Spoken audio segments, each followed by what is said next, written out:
গোসলখানায় পেশাব যেন না ফেরে। তারপরে বলা হয়েছে তোমরা তোমাদের স্ত্রীদেরকে এই শিক্ষা দান করবে, তারা যেন কোনোদিন গোসলখানায় উলঙ্গ অবস্থায় গোসল যেন না করে।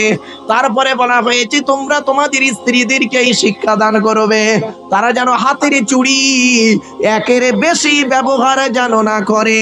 মা বোনেদের বলে যাচ্ছি, এক হাতে একটা চুড়ি ব্যবহার করবেন, এক হাতে দুইটা চুড়ি পরবেন না। তারপরে বলা হয়েছে তোমরা তোমাদের স্ত্রীদেরকে এই শিক্ষা দান করবে, তারা যেন মাথার বালিশ, কি বলেন হুজুর, মাথার বালিশ তারা যেন কোনোদিন দুটো ব্যবহার যেন না করে।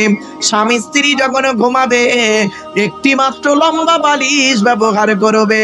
স্বামী স্ত্রী যদি এক বালিশে মাথা রেখে ঘুমায়, আল্লাহর রহমত, মহব্বত, ভালোবাসা আল্লাহ বাড়িয়ে দেবে।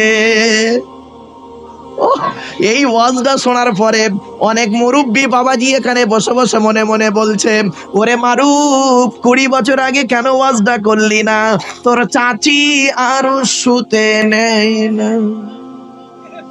ও, দোষটা কি আমার বাপের তো দোষ, আমার বাপ বে করতে দেরি করেছিল। শুধু তাই নয়, মা বোনদের বলে যাচ্ছি, মায়েরা বোনেরা শুনে নিন, মেয়েদের একটা অভ্যাস হলো কি জানেন? স্বামীকে খালি ঘন ঘন সন্দেহ করাম।